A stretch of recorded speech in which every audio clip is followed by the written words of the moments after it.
In brightest days, in blackest nights, you have Calm Mic'd Up, Episode 1. I'm Michael, I'm Parker. and today we're going to talk about Invincible Season 5. We're both comic readers. We read the comics. We know what's going to happen. Might change a little bit as the show goes, but we'll see. Yeah. So, first Definitely episode. gonna switch some stuff up. Yeah, for sure. For the first episode, we just kind of want to talk about, like, what the show's going to look like. Introduce ourselves. So, yeah, like I said earlier, I'm Michael, and that's Parker, co-host.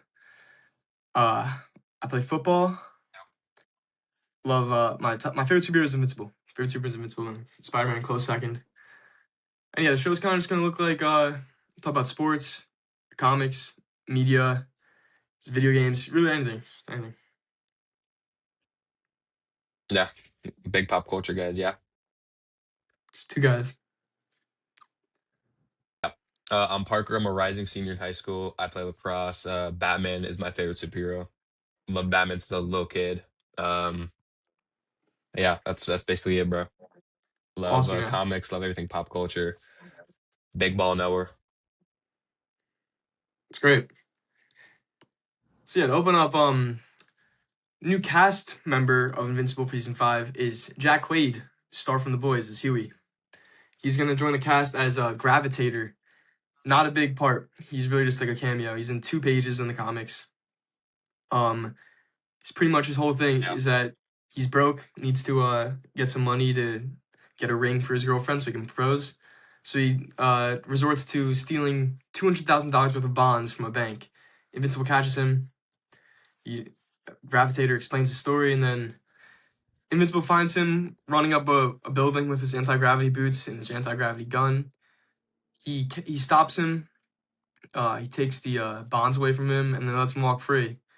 And he tells him to sell his tech so he can get the ring. He does that. And it's implied that he proposed to his girlfriend, had a happy ever ending. It's great. It's Jack Quaid. Some might say like nepotism this, nepotism that. I feel like what he's done for like the comic book side of media is very influential. Yeah, great performance as Huey. At final season of The Boys, just absolute cinema. It was great. Way to end it off. It was perfect. Yeah, he's great. Great actor. Great to have him on the cast, Yeah. I mean, budget might be chalked, bro.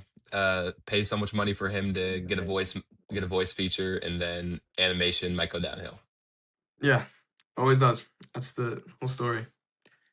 So after Gravitator, Dinosaurus and Invincible, they get into a brawl over like Dinosaurus trying to blow up Las Vegas, turning into a huge just like power plant for solar energy, cheap energy at the mass.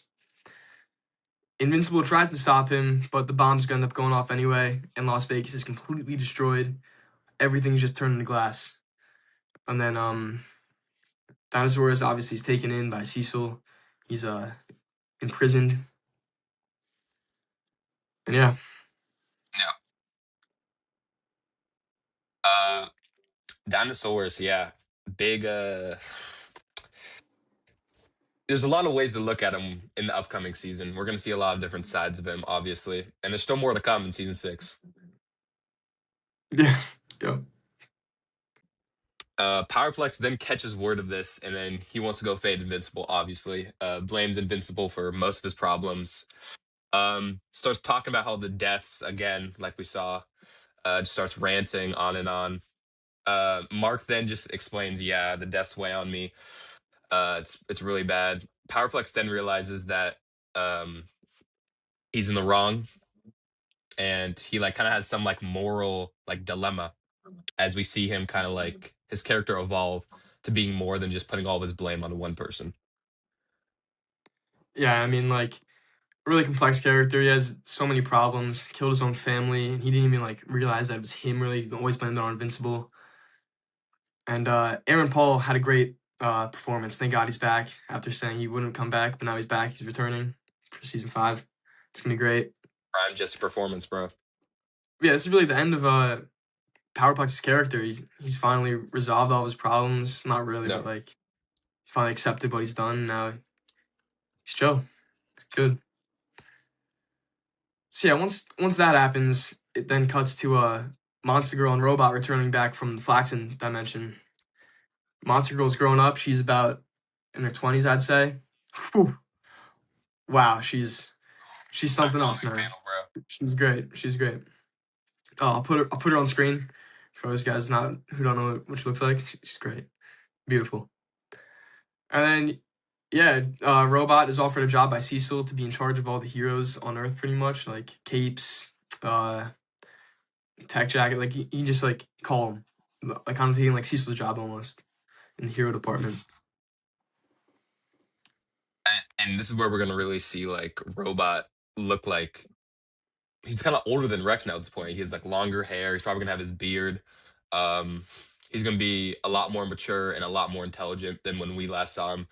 And I think going off of what happened in season 4, that it's either gonna be Diesel like successfully bringing him back, like we saw him tried, or Robot. We're gonna be under the assumption that Robot got themselves back after he thought their need there was done. Yeah, exactly. And then after that, Cecil calls in Mark and he reveals to him he's go back to the White Room with the white lights that no humans can really see other than Cecil and the workers there. Mark is then shown the invincible reaniman made from the invincible variants from season 3 from the Invincible War, and there's like probably about like 15 of them, not 15, probably about like 8 of them. There's a good amount. They're very strong, way better than the normal military reanimans, and yeah, I'm excited to see what they're gonna do. It's gonna be really cool. They're Yeah. awesome design. They're great. Put them again on screen as well. Hmm. Very cool designs. Um, Mark is also then called in by Cecil again. What used to be Las Vegas, but now it's just nothing. Like, it's just a glass wasteland and just this energy plant now that, as a result of Dinosaurus thinking that the world's overpopulated and something needed to change. Yeah, exactly. He wants to destroy like modern civilization and make it better, just for like the betterment of the world overall. Even though he's got like flawed ways of doing this, like he should not be able to take out a whole entire city just to get his point across. It's not acceptable, you know. Yeah, But yeah, once Mark sees like all the cheap power like Dinosaurus' plan like actually ended up taking place from Cecil because like they had this huge like plot of land. Now it's being used for solar panels. Just get huge amounts of cheap power. He whispers under his breath that Dinosaurus was actually right, and then he proceeds to go and break him out of the GDA prison. And now they're both fugitives under law. It's not okay. this will also come back to help Mark later in this episode, as we will see. Karma goes both ways. Debbie You and know, Nolan are totally. also now connected. They're back together. Um, they do the deed quite a lot now, and the ongoing gag with what's his name, Talia or whatever, Thelia, and Alan gets recreated, but this time it's Nolan and Debbie, and then Oliver's the one on the couch, and this time covering his ears. Yeah. And yeah, Oliver and Alan also get very close during this time on Telescria. They grow a bond, kind of like a mentor almost, but also very like close friends after the Invincible War. All right. So Alan, he's very conflicted, as we saw in the end of season 4.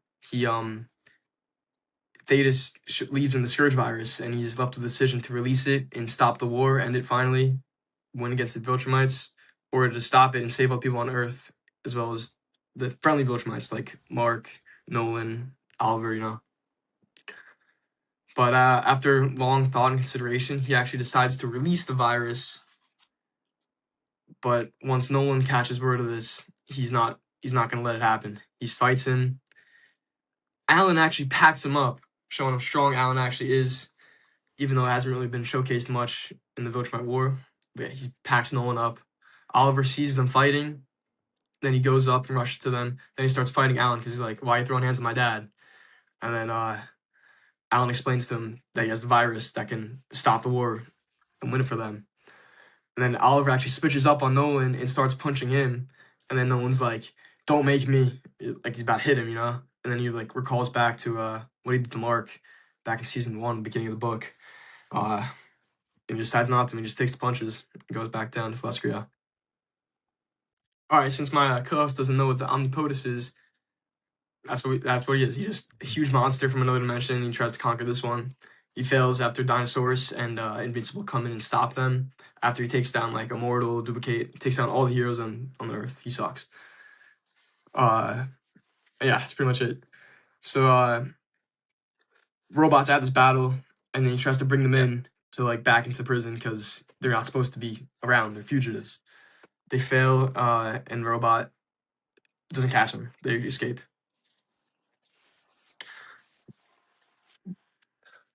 We then go back to Oliver and Alan on their way to Earth, and Mark intercepts them before they hit the atmosphere, and they have this debate kind of over Earth, talking about that we're here to take out the viltrumites. Mark's like, no, we need them. We need to have this alliance and peace treaty for now. It's for the better of everyone. Alan then reveals a scourge virus and tells them like his actual plan. Mark is not a fan of this, and they break out into a fight. Alan basically attacks him. He breaks his goggles or like this part of his mask. They're about to get in a brawl, and he's like, "How are you gonna do it?" I packed up Nolan. Then we see Thragg come out of the atmosphere, grab Mark by the back of the neck, and the iconic panel, "He has me." The most iconic panel Very, in Invincible very high. history. Yeah, very high emotions, very high pressure, intensity. It's kind of like the very, very big clash. Yeah, Here's on that that one. panel we're talking about right here. He has me. Yeah. So Yeah, huge battle between all the Earth heroes like Bulletproof, Immortal again, robots are there as well. Between like Thragg and Invincible, Alan, Oliver. Uh Oliver realizes it's time to go and do the virus since everyone's distracted while fighting. Invincible sees him. They both race down to Earth. Invincible catches up to him because he's more mature and faster, stronger. And then they start like fighting over the little like spray gun of the virus. Oliver, being the stupid character he is, he sucks. He pumps Invincible right in the face with the Scourge virus, and then instantly he starts showing some symptoms of the virus, such as like blood from the eyes and from the nose, and just yeah, it's not good. yeah. That's where we're gonna get a lot more Oliver hate this season. It's gonna 100%. this is probably gonna be like episode 3 or 4. He's the Um, worst character in the show. After I this, hate Oliver. what does he do? Nothing. He sucks. We then see that Mark has been put to the Viltrumite ship that's hiding on the dark side of the moon. Thrag and the other Viltrumites are treating him as they've treated this virus before, and some of them have survived. Like we saw, Nolan survived. Um, he's there, he's getting treated. Cecil's there, just talking about what's going to happen. Thrag is his best, blood analysis, medical people just all working on him, doctors, everything. And during this, they get a blood sample. One of his doctors is just in awe. He calls Thrag over and he sees that Mark has the same blood as the deceased Emperor Argall. And so this causes big commotion, as this means that Nolan is the true heir to the Viltrumites and should be what Thrag is right now. Yeah, he should be the Grand Regent in control over them. Yeah. He's the blood. He's the heir. So after this, Thrag kills the doctor. He kills the doctor that found this because no one can know, or else he's loses all of his power pretty much. Other than being the strongest, he loses all of his like authority over the Viltrumites. All right. So after having word of him being the heir, he tries to kill him while he's in a coma. Grabs him by the neck, but then Dinosaurus comes in the nick of time and stops him. Bites him on the head. Loses all of his teeth. All of them are just shattered because Thrag is so strong and Yeah. beefy and stuff. Dinosaurus and Invincible escape on a escape pod, and they're saved, but the Viltrumite ship blows up. Yeah. After that, it cuts a little bit to Bulletproof wearing a suit. He's pretty much stealing Invincible's identity. He's LARPing him, kind of wrong. And then he starts hitting on his girl too. Like He starts hitting on Eve, even though she's kind of like chubby now, Big thick. diss. It's crazy. I don't know. It's crazy, bro. He doesn't look good in the suit. His hair is too short. I don't. He's not a good character either. He sucks. Just a knockoff Viltrumite. D1 LARP, bro. There's no limit. Yep. Again, I don't even know. Coincidentally, I don't even. The Flaxen decide to invade again for a random reason. This time led by a massive brute. And in the midst, we find out that this happens to be Monster Girl's son. But since Monster Girl can transform into that beefy male monster, he was Yep. able to do it with a Flaxen. And this is her son now. Yeah, exactly. So yeah, they're getting pretty much like Yeah. destroyed by them. But then the Flaxens end up retreating again, like they always do. After that, it goes back to Invincible and Dinosaurus. Invincible is just waking up, sees like Dinosaurus like absolutely destroyed, no teeth, all bruised up and stuff. And then Eve eventually comes over to them because like obviously she's gonna check up on his boy, her boy. And yeah, they're in rough shape. Bulletproof ends up coming because I don't know, he's the worst character in the whole entire show. I think he's worse than Oliver. I think he's worse than the worst person you can imagine in the world. Voice crack, sorry. Uh, he sucks. He's the worst character in Invincible. Robert Kirkman. I don't know what you're doing with him, but yeah, not a fan. Yeah, he comes in. He starts like throwing hands at Dinosaurus because Invincible's weak. Not gonna do that. Uh, Dinosaurus ultimately is losing because he just fought Thragg, the strongest person in the whole entire verse. And then Invincible tries to intervene. Mm. He throws a punch right at Bulletproof. His whole entire arm comes off. They're completely destroyed, all bloody, because he's weak from the Scourge virus. He's got nothing. Like all he could do is sit back and wait. Take a What does step he do? back. Nothing. Can't do anything. Yeah. He's on fraud watch again. Yeah. And then where the actual second compendium leaves off with, it is Thragg and Craig having a meeting in the sky. And Craig admits that Earth has kind of changed him. He's starting to show emotion towards humans, like he loves them. And Thragg is enraged by this as he saw what it did to Mark, to Nolan, what's happening with Oliver, as much as we hate him. Yeah. And yeah, this just enrages Thragg. He does not like this, and he thinks if one of his strongest commanders can fall to the humans, he's kind of scared what the rest of his race is Anyone going to can. happen to them. All it takes is a pack of cigs and a Yeah, motorcycle, bro. That's it. Some baddie off the yeah. street. Yeah. That's And about some it. like hot UK baddie, bro. Exactly. But yeah, that's where we think this season 5 is going to end off. Not very an eventful season. I think it has potential to be stronger than season 2, but weaker than all the rest. Kind of uneventful in like terms Yeah, of like big battles. It's a huge step down from season 4 event wise, but it's still very important to the story, and it's going to set up the further seasons very well. yeah. So I feel like this season is going to, like, the first half is going to be peak. Everyone's going to be calling it greatest season ever. They're going to, and then that second half's going to be more of a letdown, as you were saying, like just yeah, build story. It's just mostly setup. They're gonna call like majority of the filler episodes. The hate's gonna be terrible for like a year.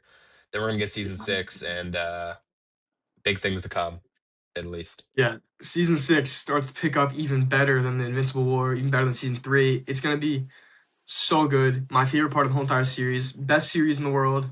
Um, but yeah, I think that's it for this episode. Thank you for tuning in. Many more to Yeah. come. And yeah, stay mic'd up. Peace.